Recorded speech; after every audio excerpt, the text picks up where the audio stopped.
사무엘하 15장 13절에서 23절까지 이 말씀입니다.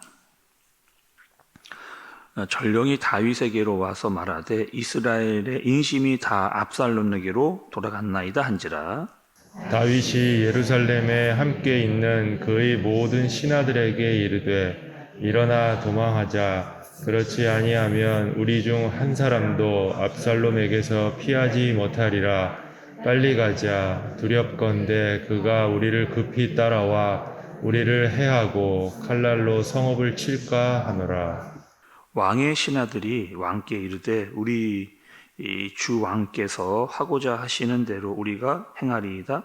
보소서 당신의 종들이니이다 하더라. 왕이 나갈 때에 그의 가족을 다 따르게 하고 후궁 10명을 왕이 남겨두어 왕궁을 지키게 하니라. 왕이 나감에 모든 백성이 다 따라서 베멜르하세에 이르러 멈추어서니 그의 모든 신하들이 그의 곁으로 지나가고 모든 그렛 사람과 모든 블렛 사람과 및 왕을 따라 가드에서 온 모든 가드 사람 600명이 왕 앞으로 행진하니라. 그때에 왕이 가드 사람 이때에게 이르되 어찌하여 너도 우리와 함께 가느냐? 너는 쫓겨난 나그네이니 돌아가서 왕과 함께 내 곳에 있으라. 너는 어제 왔고 나는 정처 없이 가니 오늘 어찌 너를 우리와 함께 떠돌아다니게 하리요. 너도 돌아가고 내 동포들도 데려가라. 은혜와 진리가 너와 함께 있기를 원하노라 하니라.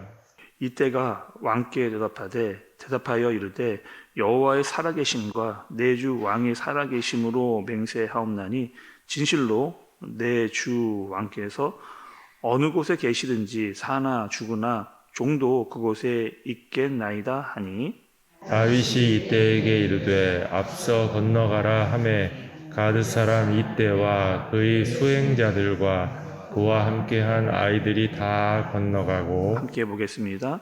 온 땅 사람이 큰 소리로 울며 모든 백성이 앞서 건너가매 왕도 기드론 시내를 건너가니 건너간 모든 백성이 광야 길로 향하니라. 아멘. 여러분 오늘 말씀은요 압살롬의 반역입니다. 압살롬은 또 누구냐? 다윗의 아들이죠. 그리고 지금 다윗은요 아들을 피해서 자기를 죽이려고 하는 아들을 피해 가지고 도망을 치고 있는 그런 모습. 여러분 말씀을 좀 보시죠. 18절 19절에 보면 그의 모든 신하들이 그의 곁으로 지나가고 모든 그렛 사람과 모든 블렛 사람과 및 왕을 따라 가드에서 온 모든 가드 사람 600명이 왕 앞으로 행진하니라. 그때 왕이 가드 사람 이때에게 이르되 어찌하여 너도 우리와 함께 가느냐? 너는 쫓겨난 나그네인이 돌아가서 왕과 함께 내 곳에 있으라. 이렇게 이야기합니다. 여러분 지금 다윗이 도망을 치고 있는데 다윗을 따르는 사람들이 지금 등장을 하고 있거든요. 어떤 사람들입니까? 다윗을 지키려고 하는 사람들이 이스라엘 사람들이 아니라는 것을 볼 수가 있어요. 거의 지금 이방인 사람들로 구성되어져 있는. 이 이방인들은 누구냐? 다윗을 지켜왔던 다윗의 호위 군대입니다. 근데 이 사람들이 언제부터 이 다윗을 지켜줬던 사람이냐? 가드에서부터 또 시드락, 헤블론, 예루살렘에게 이를 때까지 계속해서 다윗을 지켜주던 그런 사람들이었어요. 다윗은 이렇게 이야기하는 거죠. 그들에게 나를 따르지 말라는 거예요. 그리고 다 너희 돌아가라. 나 그들을 살리고자 해서 원리의 너희 나라로 돌아가서 너희의 생명을 구해라. 이렇게 다윗이 지금 이 구테타죠. 그러니까 자신을 죽이려고 오는 압살롬을 피해서 너희는 그냥 너희 나라로 돌아가라. 이렇게 지금 다윗이 이야기를 하고 있는 그런 상황입니다. 그리고 그 장수들의 우두머리가 누구였냐면 이때라고 하는 사람이에요. 그리고 이때가 이렇게 고백을 합니다. 21절에 이때가 왕께 대답하여 이르되 여호와의 살아계심과 내 주 왕의 살아계심으로 맹세하옵나니 진실로 내 주 왕께서 어느 곳에 계시든지 사나 죽으나 종도 그곳에 있겠나이다 하니 이렇게 이야기를 합니다. 이때가 이방 사람이었음에도 불구하고 다윗을 만나게 되면서 이스라엘에 와 있지만 지금 이때는요, 하나님을 알게 된 장소입니다. 그리고 분명히 하나님께서 살아계시고 또 내 왕도 절대로 포기하지 않으실 것이라고 하는 것을 이때가 알았어요. 그리고 이때가 떠나지 않고 끝까지 나는 왕을 지키겠다라고 하는 그런 고백을 하고 있는 것을 볼 수가 있습니다. 지금 여러분 다윗이 도망을 가고 있잖아요. 그런데 때로는 이런 생각을 한번 해봤습니다. 굳이 도망가지 말고 그냥 죽기 살기로 한번, 다윗도 백정노장이잖아요. 정말 여러 전쟁터를 누볐던 사람이 다윗이고 전쟁에 대해서 일관력이 있는 사람이 바로 다윗입니다. 그렇다면 죽기 살기로 한번 싸워보고 그때 도망가도 될 것 같은데 라고 하는 생각도 하게 되는 거죠. 다윗이 그렇게 싸우지 않았던 그 이유에 대해서 오늘 말씀에 또 이야기를 해주시는데요.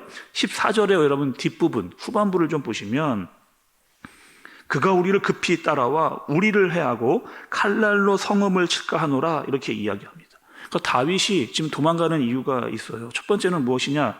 우리라는 겁니다. 우리. 예전에 여러분 다윗이 홀로 몇 명 되지 않는 사람들과 있었을 때는 크게 문제가 되지 않았습니다. 그런데 이제는 나라 전체에 대한 싸움인 거죠. 그리고 이 예루살렘은 모든 어떤 정치, 경제, 문화가 다 몰려 있었던 곳이고 이스라엘에 있어서 가장 많은 사람들이 살았던 그곳입니다.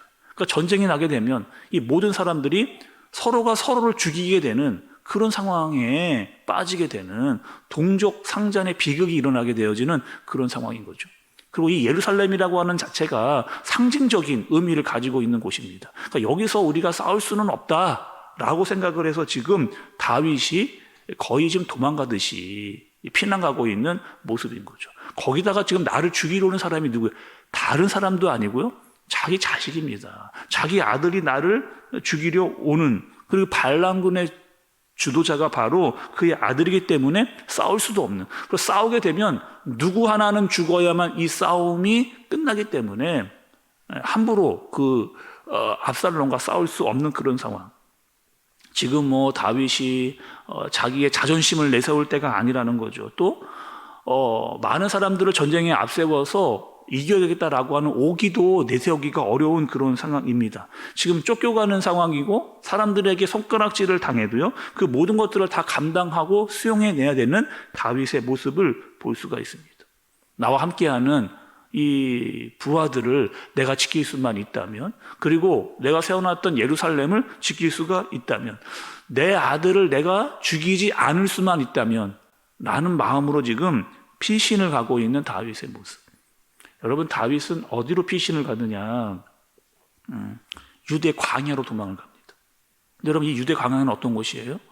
정말 다윗에게 있어서 지긋지긋한 곳. 이스라엘의 왕이었던 사울을 필해서요, 정말 내가 가장 힘들고 어려웠던 시간을 보냈던 것이 바로 이 유다 광야인 거죠.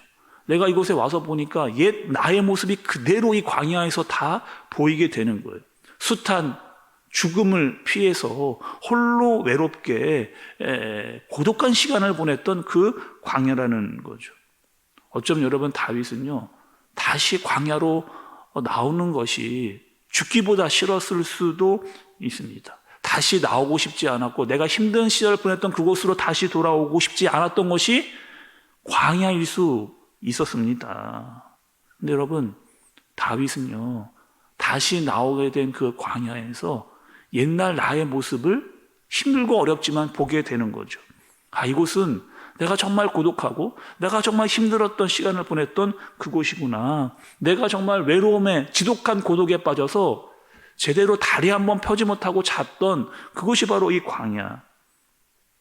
근데 그 광야는 여러분, 오직 하나님만 바라보는 장소였습니다.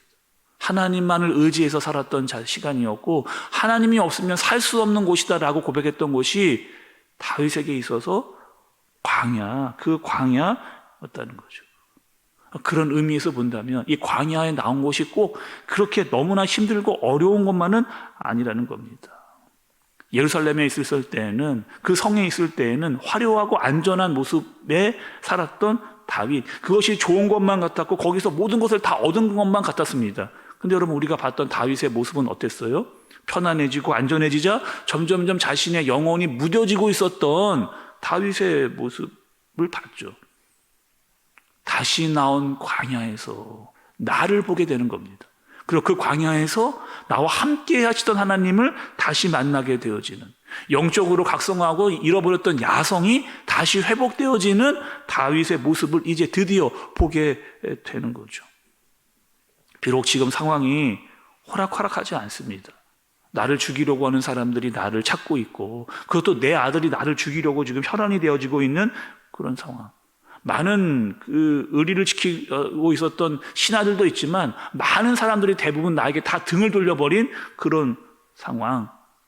그런데 오히려 다윗은 그 반대의 모습, 영적으로 깨어 주님을 바라봐야 된다라고 하는 사실을 다시 한번 깨닫게 되어지는 그 시간을 보게 되는 거죠. 여러분, 우리가 예루살렘 성에 있었던 다윗의 모습 어떠셨어요? 왕일 수도 있고 모든 것을 다 가질 수 있는 왕인 것처럼 보였습니다. 그런데 다윗이 그곳에 있을 때는 뭔가 흐리멍텅했어요. 또 어떻게 보냈느냐? 11년 동안 그 압살롬의 관계에서 아무것도, 그 어떤 모습도 보여주지 못했던 그런 다윗의 모습이었습니다. 근데 이제 지금 비록 광야로 나왔지만 그곳에서 하나님을 다시 찾으면서 영적으로 깨어나는 다윗의 모습을 보게 되는 거죠. 여러분, 우리도 살다 보면 원치 않게 광야를 또다시 만나게 되는 때가 있습니다. 나가기 싫고 만나기 싫고 너무나 힘들고 어려운 광야. 여러분, 그 광야는요, 내 잃어버렸던 야성을 다시 깨우는 곳입니다. 다시 하나님을 만나게 되는 곳. 그곳에서 나는 하나님을 만났고 하나님 없이는 살 수 없다라고 고백했던 곳이 바로 광야입니다. 그리고 그 광야에서 주님을 의지해서 다시 살아나는 다윗의 모습을 보게 되는 거죠. 여러분, 혹시 이 자리에 나오면서 다시 광야로 나오신 분들 계세요? 물론 힘들고 어려운 시간입니다. 그러나 그 시간은 다시 하나님을 바라보고 다시 하나님을 의지하고 하나님이 없으면 살 수 없다라고 고백하는 그런 시간인 겁니다. 그곳에서 다시 주님을 만나는, 다시 의지하고 다시 기도하고 다시 예배하고 주님을 향하는 마음을 가질 수 있는 저와 여러분들 되어지시기를 예수님의 이름으로 축복합니다. 기도하겠습니다. 하나님 아버지, 다윗이 또다시 광야로 나왔습니다. 그 광야는 다시 나오고 싶지 않은 곳이었고 내 아픈 기억이 있는 그런 곳이었습니다. 그러나 그 광야에서 다윗은 다시 눈을 들어 주님을 바라보는, 다시 주님을 의지하고 다시 주님이 아니면 안 된다라고 하는 고백의 시간을 갖게 되는 곳이 바로 광야입니다. 하나님, 혹여나 내가 이 광야의 시간을 보내고 있다면 전능하신 하나님을 다시 보라보게 하는, 다시 바라보며 다시 일어나고 나의 영을 깨울 수 있는 그런 시간이 되어지도록 주님 우리를 인도하여 주옵소서. 예수님의 이름으로 기도드리옵나이다. 아멘.